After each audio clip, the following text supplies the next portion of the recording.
頭の中からこんにちは、ゆるふわジョイサキです。今日もユニティの勉強を引き続きやっていきたいと思います。前回からフェーズ1、2D 基礎体力っていうところで、1日1作品、小さいゲームを作っていこうっていうことでやっていってます。で、随従にカウントダウンタイマー、コロユティン基礎でいいんですかね。ちょっとよくわからないんですけれども、やっていきたいと思います。じゃあ、コロード先生よろしくお願いします。進みます。デイ12のゴール、カウントダウンタイマーを作る。今日はコロユティンという新しい概念が登場します。まず考えてみてください。10秒からカウントダウンして0になったらゲームオーバーと表示するという機能を作るとしたら、アップデートだけで作ることはできると思いますか？アップデートだけで作ることはできると思いますかっていうね、こういう質問の仕方をされたら、もう受験をね、乗り越えてきた医学生なので、これはできないって返すべきなんだなっていうふうにもう反射的に返しちゃいますね。なぜできないと思いますか？何言ってるんだろう私。なんかこう、1987654321っていう、もう少し具体的に考えてみましょう。アップデートは1秒間に60回呼ばれますね。1秒ごとに数字を減らすという処理をアップデートだけで書こうとするとどんな問題が起きると思いますか？マイナスになるってことですかね。もう少し違う観点から考えてみましょう。アップデートは1秒間に60回呼ばれます。もしアップデートの中で毎回タイマーマイナス1イコール1と書いたら1秒間にタイマーはいくつ減りますか？ 60。正解です。つまり10秒のカウントダウンが一瞬で終わってしまいます。タイムドットデルタタイムを使えば解決できますが、今日はコロユティンという別のアプローチを学びます。これコロユティンで合ってるのかな？ちょっとそこをね、まず調べたいと思います。全然違った。コロユティンだと思ったら、コルーチンだった。全然違うじゃん。コルーチン、途中で処理を中断再開できる軽量な非同期処理の仕組みです。そうなんだ。コルーチンですってよ。コロユティンじゃなかった。コルーチンを使うと、1秒待ってから処理するというコードが直感的に書けます。何これ？ヌメレーター？ナメレーターかな？どっちかな？カウントダウン。こういう関数を作るんですね。で、タイマー10秒でセットするので、タイマーを10っていう風に整数でして、で、ワイルなので繰り返し処理ですね。0より上の段階まで繰り返してくださいってことですか。yield return new wait for seconds 1F が1秒待つという命令です。ここが1秒待つっていう命令なんですね。では、新しいスクリプトカウントダウンタイマーを作って、このコルーチンを呼び出すコードを書いてみてください。ヒントは、コルーチンを起動するには、スタートコルーチン、カウントダウンと書きます。どこから呼べばいいと思いますか？始まった時にやりたいから、スタートクラスから呼ぶ？では、合ってたみたいですね。正解です。では書いてみてください。はい、わかりました。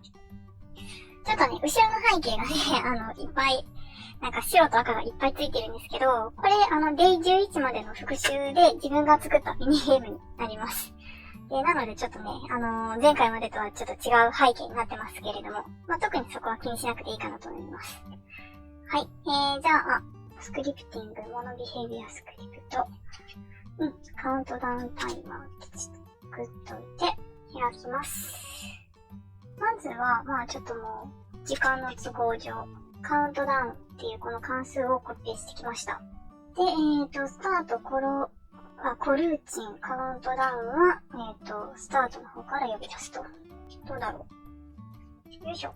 とりあえず、これをクロード先生に見せて、何これ？星1箇所だけエラーが出るはずです。見つけられますか？1箇所だけ、ここですね。ここにセミコロンつけるの忘れてました。いつものやつですね。完璧です。セミコロンを自分で見つけて修正できましたね。ありがとうございます。では、カラーのオブジェクト、ゲームオブジェクトを作ってスクリプトをアタッチして再生してみてください。コンソールに1秒ごとに数字が減っていきますか？じゃあゲームオブジェクト、カラーのゲームオブジェクトを作っていきたいと思います。なんかね、このカラーのゲームオブジェクトっていうのを入れてあげることで、ゲーム全体の設定ができる。ゲーム環境全体の設定ができるみたいなんですね。カラーのゲームオブジェクトが、ヒエラルキーの中にできました。これに、先ほどのスクリプトをくっつけていきたいんだけれども、ちょっと待ってください。なんかエラー出てますね。カウントダウンタイマー、エラー。このエラー私よくわからないんで、スクロード先生に聞きます。新しいその UI を使うために、一番最初に Using System Collections っていう宣言が必要なんですね。わかりました。じゃあそれをちょっと追加します。わかりました。んで、Unity の方に移動をしたら消えるかしら。消えましたね、エラーね。で、そしたらゲームオブジェクトのところに、さっきのスクリプトくっつけていきます。これですね。じゃあ、これで再生ボタンを押せばいいですね。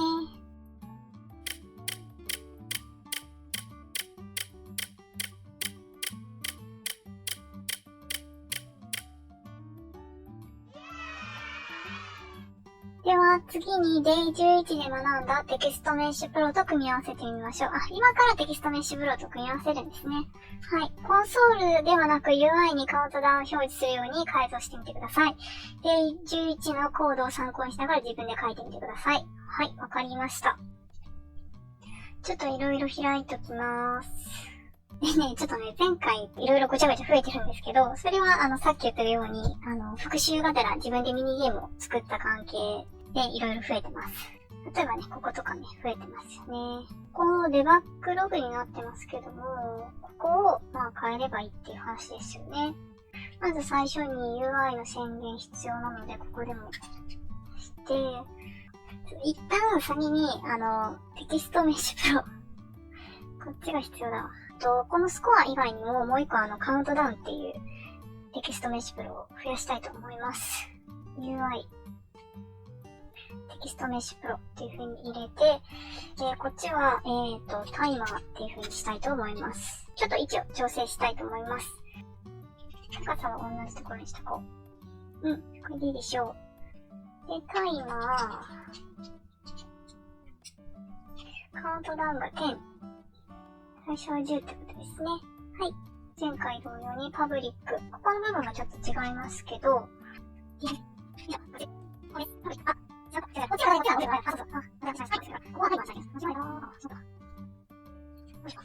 れでいけるかな？どうかな？完璧なコードです。よし。では、テキスト TMP オブジェクトを作って、スクリプトのインスペクターからタイマーフィールドにアサインして再生してみてください。UI にカウントダウン表示がされますか？このタイマーのところに、Add コンポーネントでカウントダウンタイマーをくっつけます。で、再生ボタンを押します。いきまーす。ダメだな。動かない。オブジェクトリファレンス。Null reference exception. Object reference not set to an instance of an object. インスタンス化されてない。どういうことなんだろう。Null reference exception. このエラーはタイマーにテキストオブジェクトがアサインされていないことが原因です。インスペクターでカウントダウンタイマースクリプトのコンポーネントを見てください。タイマーフィールドに Known と表示されていませんか？これか。これだ。タイマーの方ですね。もう一回やってみます。9、8、7、6、5、4、3、2、1、0! ゲームオーバーになりました。OK です。はい。ちなみにですね、これミニゲーム Day11 までの内容で作ってみたって言ったじゃないですか。これどういうやつかっていうと、この白いプレイヤーが、3つのこの赤い敵にぶつかったら、消えるっていうものなんですけど、こういう感じで。で、これ全部、消し終わったら、ゲームオーバーになるっていう、フィンっていう風に書いてますけれども、ゲームオーバーになるっていうようなね、そういう内容になってます。なので、スコアが30になった時、もしくはタイマーが0になった時、どっちかでゲームオーバーにするっていう風にしたいと思います。ちょっとそこまでお付き合いください。で、ムーブスクエアっていう四角の動きを指定したスクリプトがあるんですけれども、そこに条件を書いていきたいと思います。ここのところですね。スコアマネージャーのスコアが30より大きいときはもう動きを止めてくださいというふうにリターンで、動きというか処理に中断をかけてます。で、なのでこの条件にさっきの条件も加えたいと思います。アンドで条件を加えていきたいと思います。今ここでプライベートにしてますけれども、このカウントダウンタイマーっていうスクリプトからムーブスクエアでも使いたいので、このプライベートにしてるとちょっとその引用っていうものができないので、パブリックスタティックっていうものに変えます。で、これでこのタイマーっていうものをカウントダウンタイマーからムーブスクエアここでも使えるようになります。使うときどうするんですかっていうと、こっち見てもらったらわかるんですけれども、これが0よりちっちゃいって時ですね。じゃあこれでちょっとできるかどうか見てみたいと思います。で、スコアの方も、ちょっとこのスコアマネージャーっていうスクリプトをつけたので、ここ、スコアテキスト、どこを参考するんですか？スクリプトじゃないな。ごめんなさい。オブジェクトとつなげるんですかっていうところで、このテキストを選びたいと思います。で、エラー消えましたね。じゃあ再生してみたいと思います。よし、頑張って。消すぞー。動いちゃう。ちょっと待ってくださいね。今の何が問題かっていうと、このタイマーがゲームオーバーになっても、このプレイヤーが動き続けるっていうところがちょっと問題で、ちょっとそこを直したいと思います。カウントダウンタイマー。よし。縦棒。くじけから、ちょっとうっかりアンダーしちゃった。これでいってほしいな。動かなくなった。ゲームオーバーになったら動かなくなった。よし、これで完成。タイムが残り時間0になっても動かなくなったし、スコアが、30以上になってもこれ多分動かないと思います。これでも動かないですね。もう本当だったらね、残り時間もうここでキルしちゃってもいいかもしれない。進まないように。